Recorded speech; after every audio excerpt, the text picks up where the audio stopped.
அனைத்து மாணவ செல்வங்களுக்கும் என் இனிய காலை வணக்கம். 3ஆம் வகுப்பு தேர்ச்சி பெற்று 4ஆம் வகுப்பு வந்தமைக்கு என்னுடைய வாழ்த்துக்கள். நாம இப்ப இணையதளத்தின் வழியே மீண்டும் சந்திக்கிறோம். மிக்க மகிழ்ச்சி. இது சிறிது இடைவெளி தான். மீண்டும் நம்ம பள்ளி வகுப்பறையில் சந்திக்கலாம். நீங்களாம் எப்படி இருக்கீங்க? நல்லா இருக்கீங்க நம்புகிறேன். ஓகேவாமா? இன்னைக்கு என்ன கிழமை சொல்லுங்க பார்க்கலாம். இன்னைக்கு என்ன கிழமை? திங்கட்கிழமை. இன்னைக்கு என்ன நாள்? 10/8/2020. ஓகேவாமா?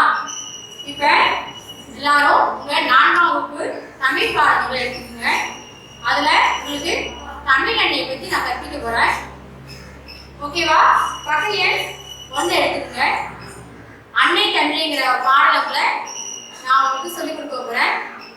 அன்னை தமிழ்ங்கிற பாடலை வடிவமைச்சது யாருன்னா நான் காமராஜர் ஐயா அவர்கள். அவங்க எப்படி தமிழுக்கு பெருமை சேர்த்திருக்காங்க, தமிழோட சிறப்பு என்ன அப்படின்னு அழகா விளக்கியிருக்காங்க. ஏற்கிறத தமிழோட சொல்லுங்க பார்க்கலாம். நம்மளோட தாய்மொழி என்னன்னு சொல்லுங்க பார்க்கலாம். கண்டிப்பா எல்லாருக்கும் தெரிஞ்சுக்கும். கண்டிப்பா எல்லாருக்கும் நம்மளோட தாய்மொழி என்னன்னு தெரிஞ்சுக்கும். தமிழ்நாட்டில் வசிக்கிற எல்லாருடைய தாய்மொழியும் தமிழ் தான். ஓகேவாமா? ஓகே, நெக்ஸ்ட் பாருங்க. கற்றலின் கேட்டலே நன்றுன்னு சொல்லுவாங்க. கற்றலின் கேட்டலே நன்றுன்னு சொல்லுவாங்க. அதனால நீங்க நான் நடத்துற பாடங்களை கவனமா கவனிங்க. சரியாமா? நான் காமராஜர் ஐயா என்ன பண்ணிருக்காங்கன்னா நிறைய கருத்துக்களை ஏற்றத்தோட வடிவமைச்சிருக்காங்க. 2004ஆம் ஆண்டு என்ன பண்ணிருக்காங்கன்னா நம்மளோட மத்திய அரசு என்ன பண்ணிருக்காங்கன்னா தமிழை செம்மொழி என அறிவிச்சிருக்காங்க. நீங்க மேல் வகுப்புல படிக்கலாம். சரியா? அடுத்து பாத்தீங்கன்னா வாரியார் என்ன சொல்லியிருக்காங்க தமிழ் மொழியை பத்தினா என்ன சொல்லியிருக்காங்க? நாம் அறிந்த மொழிகளிலே தமிழ் மொழி போல் இனிமையான மொழி நாம் கண்டதில்லை. ஆனா வாரியார் பொறுத்த மட்டும் பாத்தீங்கன்னா தமிழை மட்டும் கற்கல, எல்லா மொழியும் கத்திருக்காங்க. தமிழை மட்டும் கற்கல, எல்லா மொழியும் கத்திருக்காங்க. அதுல குறிப்பா என்ன சொல்றாங்க? தமிழ் மொழி தான் இனிமையானதுன்னு சொல்லியிருக்காங்க. அதனால மற்ற மொழிகள்லாம் தாழ்ந்த மொழி கிடையாது, எல்லாமே உயர்ந்த மொழி தான். காலத்தால் அழியாதது தமிழ் மொழி. அந்த தமிழ் மொழியை பத்தி தான் இந்த பாடல்ல ஒலிநயம் ஓசை நயத்துல அமைச்சிருக்காங்க. சரியா? இப்ப இந்த பாடலை உங்களுக்கு பாடி காமிக்கிற ராகத்தோட அதை நீங்க என்ன பண்றீங்கன்னா வீட்டுல மரணம் செய்யுங்க. சரியா? ஓகேமா? நீங்க பக்க எண் 1 எடுத்துக்கங்க. அதுல பாருங்க. அன்னை தமிழே என் ஆவி கலந்தவளே, என்னை வளர்ப்பவளே, என்னில் வளர்ப்பவளே, உன்னை புகழ்வதற்கே உலகில் பிறப்பெடுத்தேன், சொல்லி விளையாட சொல்லி தந்தவளே, சொல்லில் உனது புகழ் சொல்ல முடியலையே. கடிப்பாங்க. அன்னை தமிழே என் ஆவி கலந்தவளே, என்னை வளர்ப்பவளே, என்னில் வளர்ப்பவளே, உன்னை புகழ்வதற்கே உலகில் பிறப்பெடுத்தேன், சொல்லில் விளையாட சொல்லி தந்தவளே, சொல்லில் உனது புகழ் சொல்ல முடியலையே, சொல்லில் உனது புகழ் சொல்ல முடியலையே, சொல்லில் உனது புகழ் சொல்ல முடியலையே. நெக்ஸ்ட் ஒவ்வொரு வார்த்தைக்கும் உங்க விரல வச்சுட்டு வாங்க.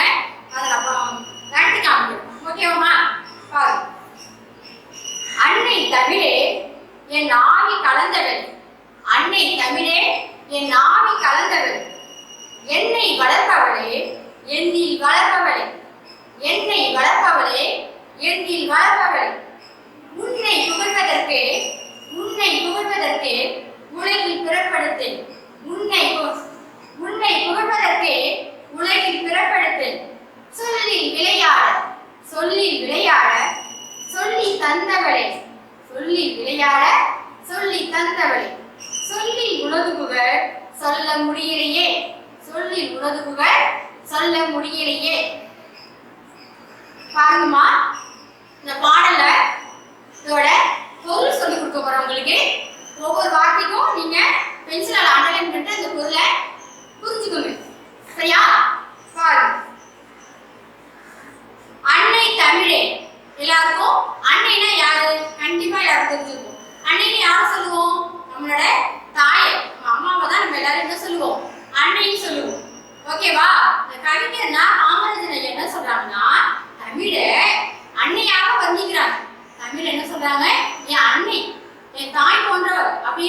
சொல்லிக்கிறாங்க.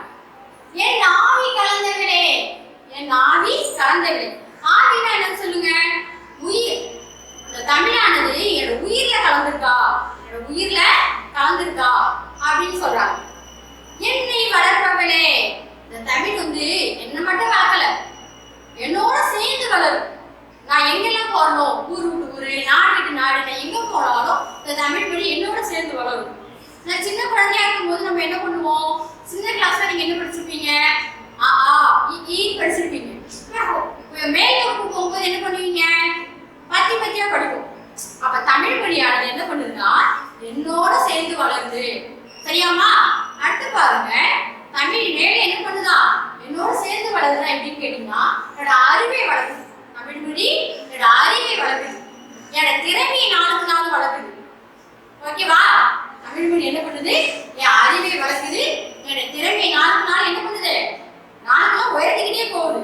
அப்புறம் நான் எங்கெல்லாம் போறோம் அங்கெல்லாம் என் தமிழ் மொழி எப்படி இருக்கு? தழை தோங்குது, தழைச்சு நிக்குது. அவரோட பெருமையெல்லாம் சொல்ல முடியாது அப்படின்னு ஐயா சொல்லியிருக்காங்க. அடுத்து பாத்தீங்கன்னா உன்னை புகழ்வதற்கே, உன்னை புகழ்வதற்கே உலகில் பிறப்பெடுத்தேன், உன்னை புகழ்வதற்கே உலகில் பிறப்பெடுத்தேன். உன்னை புகழனா எப்படி? உன்னோட பெருமையெல்லாம் வந்து அவ்வளவு சொல்ல முடியாது. தமிழ்ல பாத்தீங்கன்னா செய்யுள் எப்படி பாத்தீங்கன்னா எழுத்து இலக்கணம், சொல் இலக்கணம், யாப்பு இலக்கணம், அணி இலக்கணம் அப்படி சொல்லிட்டே போகலாம். அப்புறம் பாடல் ஏற்றலாம், எதிகை, மோனை, ஏவு அப்படி நிறைய சொல்லலாம். இரட்டை கேள்வி நிறைய சொல்லிட்டே போயிட்டே இருக்கலாம். கவிதை ஏற்றலாம், அப்புறம் பாடல் ஏற்றலாம். ஆனா தமிழோட பெருமையை சொல்லிட்டே போகலாம்னு சொல்றாங்க. உன்னை புகழ்வதற்கே உலகில் பிறப்படுத்தேன், உன்னோட பெருமையில நான் சொல்றதுக்காண்டிதான் அந்த உலகத்திலேயே நான் பிறந்திருக்கேன் அப்படின்னு சொல்றாங்க. சொல்லி விளையாட சொல்லி தந்தவளே, சொல்லி விளையாட சொல். இப்ப பாத்தீங்கன்னா தமிழ்ல ஒரு சொல்லுக்கு பல பொருள் இருக்கு. தமிழ்ல ஒரு சொல்லுக்கு பல பொருள் இருக்கு. சொல் விளையாட்டு நிறைய இருக்கு. பாத்தீங்கன்னா தமிழ்ல சொல்லி விளையாட நிறைய வார்த்தைகள் இருக்கு. சொல்லி விளையாட சொல்லி தந்தவளே, தமிழ்ல ஒரு சொல்லுக்கு பல பொருள் இருக்கு. அப்புறம் சொல் விளையாட்டு நிறைய நம்ம பார்த்துருப்போம். மேல் வகுப்புல நிறைய நம்ம படிக்கலாம். அதெல்லாம் கேட்டா நம்மளுக்கு எப்படி இருக்கும்? சந்தோஷமா இருக்குமா இல்லையா? நெக்ஸ்ட் பாருங்க, சொல்லி உனது புகழ், சொல்லி உனது புகழ் சொல்ல முடியலையே, உன்னோட புகழெல்லாம் என்னால சொல்ல முடியல, நாளுக்கு நாள் அதிகரிச்சுட்டே இருக்கு அப்படின்னு சொல்றாங்க. நெக்ஸ்ட் பாத்தீங்கன்னா இந்த பிக்சர் இருக்கு. இந்த புக்ல பாருங்க ஒரு தமிழனியோட பிக்சர் இருக்கு. அதை கவனிச்சு பாருங்க. அந்த பிக்சர்ல தமிழனை என்ன பண்ணிருக்காங்கன்னா ஒரு கடவுளா பாவிச்சிருக்காங்க. தமிழனைய ஒரு கடவுளா பாவிச்சிருக்காங்க. பாத்தீங்கன்னா இந்த தமிழனைக்கு ஒரு கடவுளா வழிபடுறாங்க, பூஜை செஞ்சு வழிபடுறாங்க. எங்கன்னு கேட்டீங்கன்னா சிவகங்கை மாவட்டத்துல கடவுளா பாவிக்கிறாங்க. எப்படி தமிழனை என்ன பண்றாங்கன்னு கேட்டீங்கன்னா ஐம்பெருங்காப்பியம், தமிழ்ல ஐம்பெருங்காப்பியம் நூல்கள் இருக்கு இல்லையா? அந்த ஐம்பெருங்காப்பியங்கள தன்னுடைய கைகள் என்ன அணிஞ்சிருக்காங்கன்னு கேட்டீங்கன்னா வளையாபதி அணிஞ்சிருக்காங்க. தன்னோட கையில என்ன பண்ணிருக்காங்க? கைகள்ல வளையாபதி அணிஞ்சிருக்காங்க, வளையலா. அடுத்து பாத்தீங்கன்னா அவங்க கால்கள், அந்த தமிழனுடைய கால்கள் என்ன வளைஞ்சிருக்காங்கன்னு கேட்டீங்கன்னா சிலப்பதிகாரத்தை அணிஞ்சிருக்காங்க. நெக்ஸ்ட் பாத்தீங்கன்னா அவங்க இடுப்புல என்ன அணிஞ்சிருக்காங்க?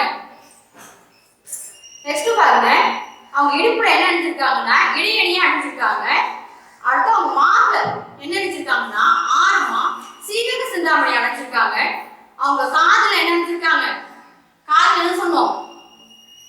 ஓகேவா? மறுபடியும் சொல்ல பாருங்க. அவங்க கையில என்ன வச்சிருக்காங்க? திருக்குறள், உலக பொதுமறையான திருக்குறளை கையில வச்சிருக்காங்க. அந்த தமிழனை கையில என்ன வச்சிருக்காங்க? உலக பொதுமறையான திருக்குறளை கையில எடுத்திருக்காங்க. கைகளில வளையாபதி, கால சிலப்பதிகாரம் அணிஞ்சிருக்காங்க அப்படின்னு சொல்லணும். ஓகேவா? இப்போ நம்ம என்ன பண்ண போறோம்னா நெக்ஸ்ட் பேஜை எடுங்க. நெக்ஸ்ட் பேஜ் நம்பர் 2 எடுங்க. Page number 2.